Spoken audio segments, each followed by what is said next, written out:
Hey everyone, welcome back. This is our training series to get more money from the financial aid system to pay for college.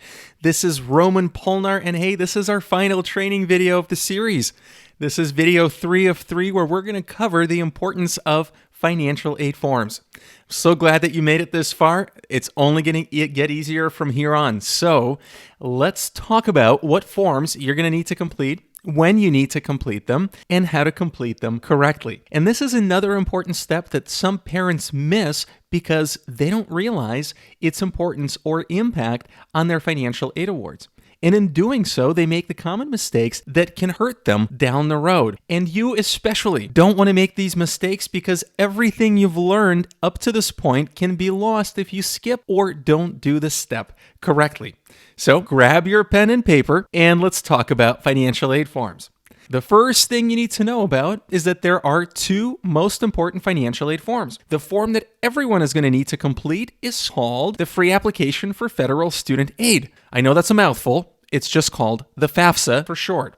The second financial aid form that some private colleges use is called the College Scholarship Search Profile. Everyone just calls it the CSS Profile or just Profile. Now, the purpose of these two forms is to collect your financial information and calculate the amount that your family should pay for college. Now, that number is your expected family contribution, or EFC. Now, as a reminder, is the minimum amount of money that you'll be expected to pay out of your pocket. And look, if you took all of the earlier advice I gave you to organize your finances and pick the right colleges, you will start seeing the benefits of doing all of this in this step right here. Because once you submit those financial aid forms, you can start getting the money from the financial aid system. So, how do you report them correctly? Let's dive right in. First off, there are nearly 18 million families that fill out the FAFSA every single year. And every year, most of them will make the same mistakes because the FAFSA doesn't come with really good instructions. And these mistakes can lead to lower financial aid awards, meaning less money for people to send their kids to college. So let's talk about the top 5 things you need to do on the FAFSA to get it done just right so you can get more financial aid. The first thing I want to talk about are these 5 things, and then we'll dive into more detail and explore each one individually. So the first thing is report net numbers. Secondly, report numbers on the day that you actually send in your forms. Number 3, remember, don't report values of exempt accounts. Number 4, submit your forms as soon as possible. And number 5, check, and triple check everything to make sure that it was processed correctly. All right, let's break these down one by one. The first one is, what does it mean to actually report net numbers? The FAFSA doesn't tell you this, but you don't need to report the total number that you see on your statements or on the computer screen. Instead, you want to subtract all costs and all debts that you might have on those accounts if you sold everything. So just imagine if you had an investment account, if you sold it, how much money would you have left in cash? That's the net number, and that's the number that you want to report. So, for example, if you're reporting the value of a bank account, obviously it's the same as cash. But if you're reporting a value of an investment account, subtract all taxes, fees, and any loans that you might have if you sold everything. Now, again, this doesn't mean you actually have to sell anything. You just estimate what you would be left with if you did sell it, and that's the number. Now, what if you own real estate, like a second home or a rental property? Those are all considered to be regular investments by the financial aid forms. So when you're filling out the value of those assets, don't just look on Zillow. Subtract your mortgages. Subtract realtor fees that you'd have to pay if you sold the house. Subtract any taxes that you might pay to the IRS or state taxes. Subtract any other expenses that would need to be paid if you were to sell that property. How much actual cash will you have left? And that's the number that you put on the form. So whatever the thing, just remember that the total number you see on the statement is always going to be higher than the actual cash value you would get if you sold it. And that is the number, the cash value number, the net number that you want to put on the financial aid forms. So the takeaway from step number 1 is that less is more. This is not the time to brag and over-report your finances. Record net values of your savings and you will qualify yourself for more aid. Okay, number 2, report values on the day you actually hit send and submit your financial aid forms. Look, if you're like most, your checking account probably goes up and down every single month. You have money coming in, and then you have money going out in expenses during the course of the month. The same thing happens with investments that you probably have. Accounts go up and down in value based upon whatever the stock market is doing. So don't make the mistake of reporting the high watermark numbers of whatever accounts you're talking about. Wait until expenses clear your checking account before you report the lower, more accurate average balance. The same thing with investments. If it's going up and down, you might want to time it when the values are down so that that's the day that you submit the financial aid forms. Also, if you have upcoming expenses, see if you can prepay them and clear the money out of your checking account before submitting the forms. Maybe you have tax payments, a medical bill, a tuition bill, credit cards, or maybe a home project that you've been thinking about. You get the point. If you have money to prepay those bills, then lower the amount of money that you're reporting on the financial aid forms is a good thing, and it's going to help lower your expected family contribution. All right, number 3. Don't put down exempt savings. We talked about this in the prior videos. The FAFSA does not count the value of your primary home, retirement accounts, life insurance, small business, or personal items like cars, jewelry, art, things like that. So don't put them down. But the CSS profile is different, so you need to plan ahead. Here are the differences. While your primary home is not included on the FAFSA, the profile will ask for it, and some colleges will count the value as a personal asset. Traditional retirement accounts don't count on either form, but the profile might include some annuities as part of their calculation, so be careful before you follow some insurance or financial advisor's advice who tell you to shelter money in annuities. It doesn't always work.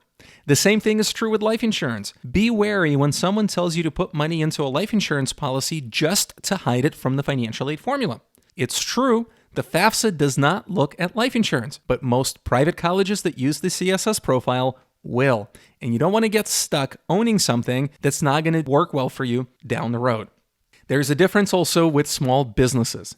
If you're a business owner and you employ less than 100 employees, the FAFSA does not count the value at all, even if you have cash in business accounts. It's also exempt because, well, it's owned by the business. And this is a really powerful planning tool for business owners. But colleges that use the CSS profile will ask about the value of your business and all of the savings and checking accounts as part of your personal assets when calculating your ability to pay for college. And then lastly, personal items don't count on either form, so that's a big bonus. Again, when filling out financial aid forms, remember that less is more. The goal here is not to brag and tell the financial aid system how well you're doing. You don't want to lie. You want to be honest. You want to play by the rules, and knowing the rules of the game will help you. All right, let's talk about the next thing. Number 4. Timing is very, very important in financial aid forms because most colleges award financial aid on a first-come, first-served basis, especially the best debt-free financial aid. So don't delay and get your forms submitted as early as possible. Now, here are some important dates you should keep in mind. Both financial aid forms become available on October 1st when your kids are seniors in high school. And while the official federal deadline is not until June 30th of the next calendar year, you never, ever want to wait this long because colleges and states have their own deadlines, which are almost always earlier, and you should check to know what they are. But no less importantly, remember, you'll be competing with 18 million other families lining up for financial aid. So get in line as early as you can. Don't wait until those deadlines. And now for the last point about forms, number 5. Check, check, and check again. Here's a simple way to know what to check for. Number 1, check that you did everything correctly before actually submitting the form and going on record. Then once you submit, check that it was processed, and then check that it was processed correctly. So here's how you do that. After you and your student complete the FAFSA online, save your work and go through your answers before you submit. But after you've checked and double-checked all of your answers are correct, you're ready to submit the form. Now, after you submit, wait a few days, log back into the FAFSA, and download what's called the Student Aid Report. Usually it's just abbreviated as SAR. And verify that your FAFSA was processed. Here's an example of what a student aid report actually looks like. What you'll look for at the top right corner in that rectangle box is the EFC acronym. Next to it, you will see a string of numbers. There's no dollar sign, so a lot of families miss this, but that string of numbers actually represents the dollar amount that the government will expect you to pay for college. So, if that number is not there, or if it's very high, then it tells you that the form wasn't processed or it wasn't processed correctly. So you'll need to review all of your answers to find the error. It's usually really simple mistakes. Sometimes families forget to hit submit, leaving some fields blank, or forgetting to e-sign, or just mixing up a number. Whether that number gets mixed up in the social security number so the system can't match you in their database, or maybe it's putting an extra digit when you're reporting the value of some asset. Small mistakes can lead to really big changes. Any of these things will also trigger the FAFSA to not get processed or miscalculate a really high EFC. So by reviewing your student aid report, you'll know if the FAFSA was processed, and then confirming the number is correct, then, well, you'll know that it was processed correctly. And look, if you find a mistake, don't worry. Just log back into the FAFSA and fix the mistake, and then you just resubmit. What do you do then? Just as before, wait a few days, log back in, and check the student aid report again. And you can do this as many times as you wish, which is one of the reasons I'm always encouraging you to do these things early, to leave yourself more time to make changes. All right, so folks, look, if you've been following my advice throughout this training series, then you're ready to organize your finances correctly. You are ready to pick the right colleges, and you're ready to submit the right forms at the right time in the right way so that you can finally get enough money to send your kids to great colleges and see them graduate happy and free from piles of debt. Look, I hope you found this training to be helpful. Not just this training, but the entire series, and I sincerely want to thank you for being a part of it. If you're continuing your learning journey with me in the upcoming Financial Aid Masterclass, I am looking forward to seeing you in class. Please make sure to say hello. But if you're not, which is fine, please continue following me on Facebook, Instagram, or YouTube, and continue learning with me as I post free tips to help you and other college-bound families plan for college with ease and find money to pay for it. So until the next time, be well. Best of luck with your college planning journey.